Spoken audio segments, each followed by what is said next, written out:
So is this some kind of a math club? You ever studied BlackJack? Are you talking about counting cards? As a team, yes. When? Weekends. Where? So you want to play blackjack like a pro? Do you think you have what it takes to bring down the house? We'll see.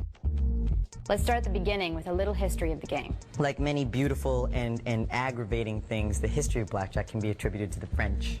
Around 1700, a popular card game called 21, or 21, originated in French casinos. It sounds a little similar to what we know as blackjack, but the rules were actually kind of different. In that game, the goal was to get a natural 21 through multiple rounds of betting.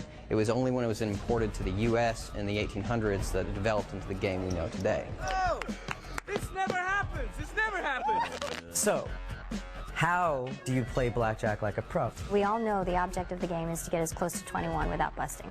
2 cards are dealt, and if you're lucky, you get that magical combination of a face or a 10 and an ace. But if not, You do your best to get as close to 21 without going over.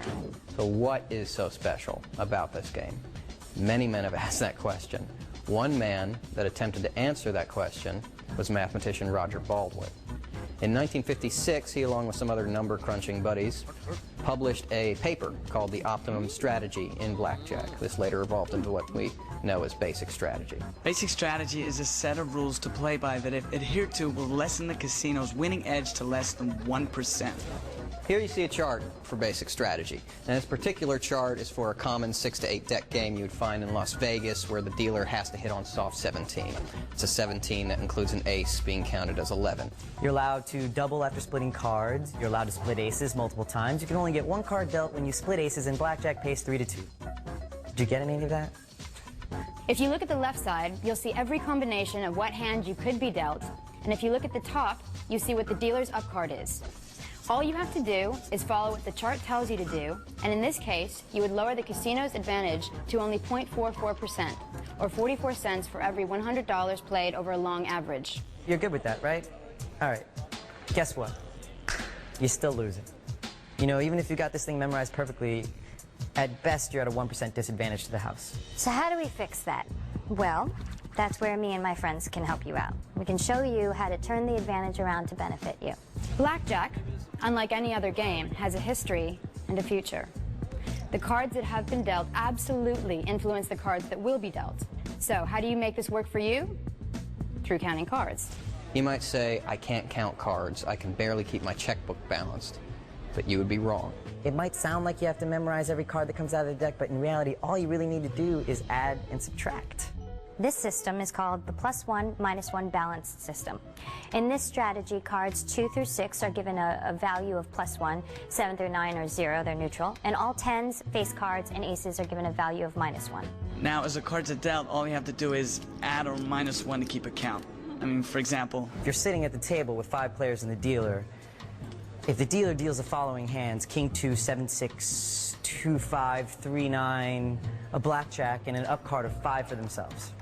Okay?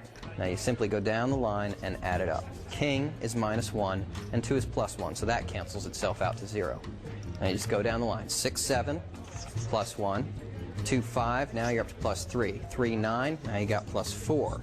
Blackjack takes you down to a +2, and the dealer's up card makes it a total of +3. There's one more thing you have to take into consideration. How many cards are left in the shoe? If you're playing at a table with 6 decks, the most common, then all you have to do is look over at the shoe and estimate how many decks are left. For example, say you've been playing for a while and you have a count of +10, and you look over to the shoe and it appears to have 2 decks left in it. That means your true count is +5, or the true count is the card counted divided by the number of decks left in the shoe. so what do you do now? Well, I mean, it's really pretty simple, actually. When the count is high, that means the deck is stacked with the high cards, and you're more likely to get a blackjack or a high hand and win. And when the count is low, you're more likely to get a low hand and have a better chance of busting out. Anything over a true count of +10, you raise your bet, and anything under, play the minimums. That's all there is to it. A disclaimer. Most times, the cards will work themselves back to a 0 count or something close to that. It will be very rare that you come across a shoe that will have a count to your advantage. But if you play long enough and smart enough and you can keep the concentration up, you might just come across that one shoe you'll tell your grandkids about.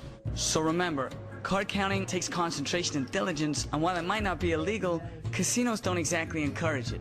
The most important thing to do when you're playing or you're card counting is to have fun and play within your means. If we can help you be a better player and win more often, then we've done our job.